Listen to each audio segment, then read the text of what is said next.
Hello everyone, I'm Tammy. And I'm Josh. We're part of the CVRD's long range planning team. We're here to share and walk through your draft Saratoga Beach local area plan today. This plan is a result of your community input, research, and background work, which led to the key directions, objectives, and policies in the plan. It is our pleasure to share how this plan shapes growth and development over the next 5 to 10 years. So how was this plan created? The CVRD initiated this project in the winter of 2025, but we're going to start where all good plans start, with the people most affected by them. In spring of 2025, we completed extensive community engagement, including a community survey, a public open house, FAQs on the Engage Comox Valley website, as well as all meetings with the Saratoga, Miracle Beach, and Macaulay Road Residences Association. Moreover, this included a focus group session with members of the tourism, development, and business communities. Maybe you even remember participating in one of these. With an incredible 358 survey responses and over 100 attendees at the open house, we saw firsthand how passionate you all are about your Saratoga community and neighborhoods. The stories, feedback, and concerns everyone shared throughout the process identified important key directions that crucially helped inform and give direction to both the policies and objectives in this plan. In ranking of keywords that emerged in our outreach for guiding growth, the top 6 choices, which accounted for the majority of responses, are parks and trails, natural environmental protection, rural character, public beach access, habitat and natural system restoration, as well as climate change resilience. A major theme identified by the community has to do with water quantity and quality, with the top concern for infrastructure and servicing being septic system failure and poor water quality, which received 238 responses. An inadequate water supply, receiving 173 responses. 56% of respondents are worried about increasing wildfire risk. 43% are worried about drought conditions, and 43% are concerned about flooding and heavy rain events. By far, the top 2 types of housing that people would like to see in their neighborhoods are intergenerational housing options such as secondary suites and carriage houses, which made up 197 responses, and housing that supports aging in place through accessible single-story design, which received 147 responses. In regards to growth and density patterns, the community overwhelmingly felt that the current density pattern is sufficient to meet future growth and eclipse all of the other options by a wide margin. A lot of the engagement at the open house and focus groups recognized the benefits of the tourism industry to the area, but showed concern over tourist commercial activities impacting residential areas. With 140 responses, nearly 40% of respondents strongly preferring fewer short-term rentals in their neighborhoods. Transportation is also identified as an issue by 63.3% of respondents. 226 people felt that high traffic volumes during summer seasons is a leading issue. Moreover, nearly half of respondents felt that unsafe traffic speeds, 226 responses, frequent traffic infraction, 177 responses, and lack of designated public parking areas, 159 responses, are a top concern. The feedback from the community regarding active transportation is that the lack of dedicated multi-use infrastructure is a barrier to human-powered travel. 66% of responses would be more likely to walk or cycle within the community if this is improved, but not between communities. This feedback is really helpful in identifying the gaps in knowledge about certain community priorities, particularly environmental values and the effects of denser development with on-site sewage on the landscape. Taken all together, this response showed us a community that puts a very high value on rural character and ecosystem services and natural areas. There are strong concerns around servicing, water quantity and quality, septic failures, and natural hazards. There's also a desire to see improved parking and traffic management, recreation and beach amenities, and intra-community connectivity. These takeaways form the key directions in this plan, themes that are embedded throughout our policies and objectives, all of which is shown on your screen right now. I'll highlight a few of the objectives and policies from the draft Saratoga Local Area Plan itself. For example, under the theme of parks and protected areas, we aim to explore working with the province on a license of occupation to manage the foreshores of Saratoga Beach as a park, or adding new CBRD managed beach accesses, strengthen education and wayfinding signage to support responsible beach and park use, work to identify additional parking opportunities for beach users.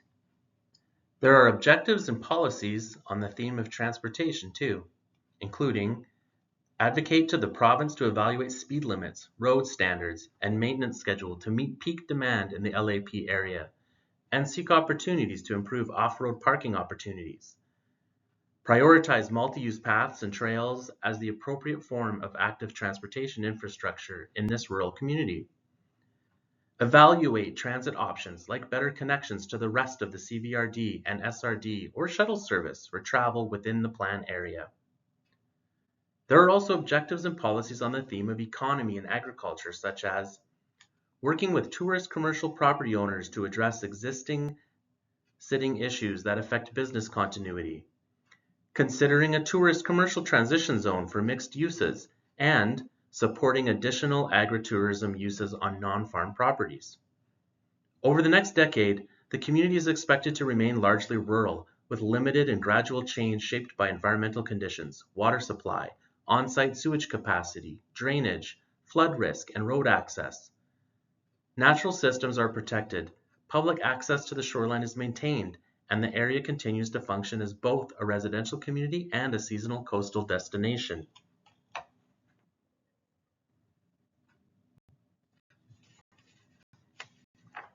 The public feedback showed an overall preference for a low pace of growth.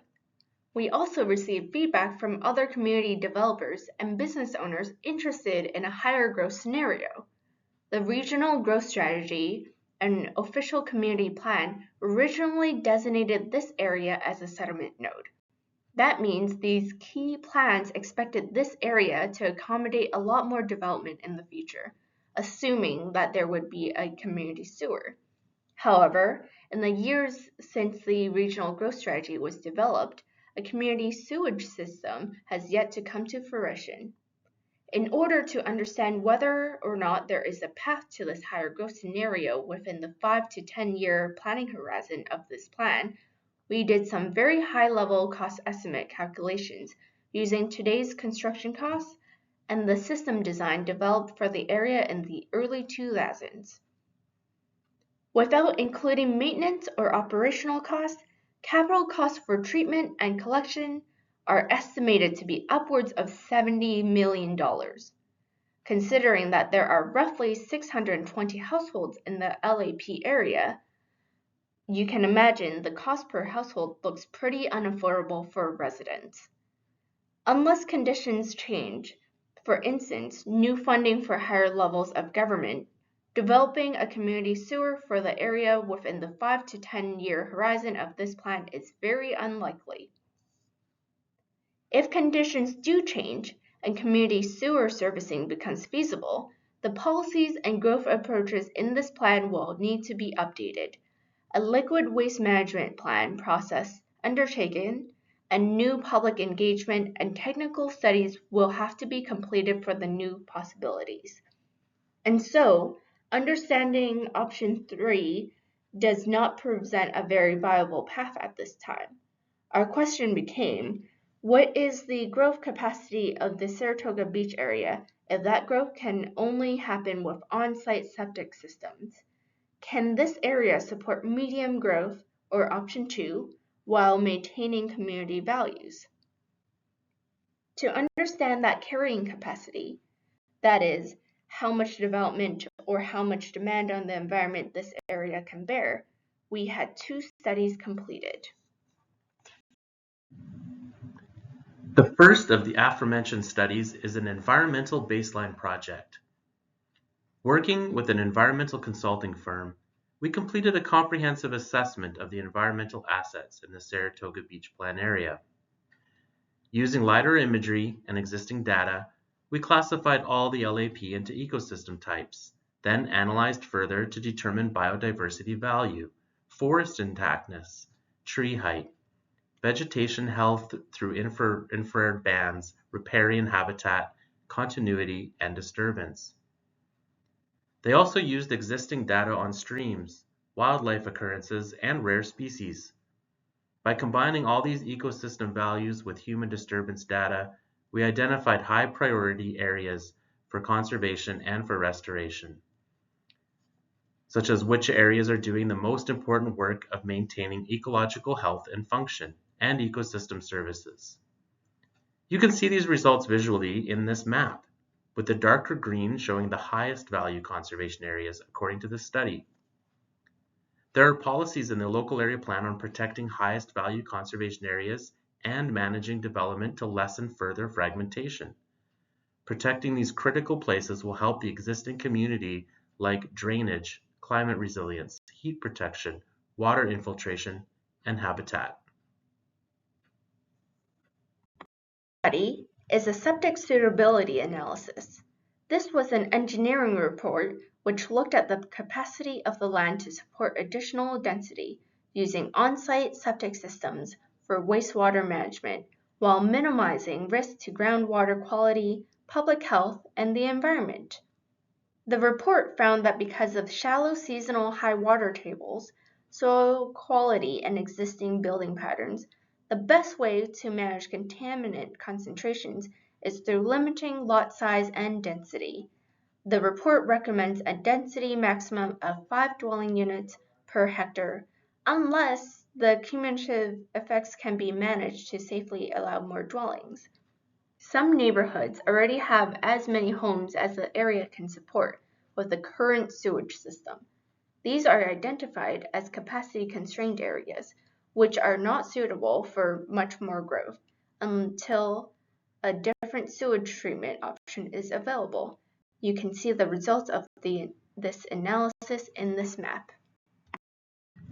Given these findings, the LAP has policies to keep development to that 5 units per hectare maximum, which matches the current zoning that allows a minimum lot size of 0.4 hectares. There are also policies to limit further development in capacity-constrained areas and to consider how new development will affect drainage. Taken together, these two studies helped establish a sort of carrying capacity, that is, how much development or how much demand the environment can this area handle. Given the results of the community feedback and the findings from these scientific studies, this local area plan has a growth management framework which looks to maintain the current land use pattern and zoning. As a result, it recognizes that option 1 is the appropriate development density for what we are confident the lands and resources of the plan area can accommodate without a community sewer service. So how do these policies take effect to shape how this community grows in the future? The policies and objectives will be considered by elected officials when certain types of development applications are before them. However, applying these policies as requirements to ensure all applications are consistent with the LAP would require some further implementation tools, including zoning bylaw updates, new development permit areas, and service updates to allow for things like water quality monitoring programs. You can find more details on these proposed updates in the implementation section of the LAP. It's important to point out that this is still a draft. The draft is now available on the EngageComoxvalley website. We're asking that you take some time to read through the plan, and when you have a chance, please give your feedback on it through a community survey which can be accessed by scanning the QR code on your screen. We've developed some very specific questions we are seeking input on from the community. Your responses will help us prioritize the policies and determine how to best implement the plan.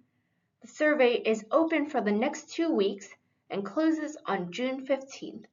We'll be taking all the feedback and input from the survey and amending the draft LAP, then pivoting swiftly to bring the revised draft to the Electoral Areas Services Committee on July 13th, with a tentative follow-up to the board for the first reading on July 14th. We are aiming to hold a public hearing on July 22nd, and then complete the statutory requirements to head towards a tentative plan adoption date in September. So that's it for our presentation of the Saratoga Beach Local Area Plan. Thank you so much for being involved in shaping your community.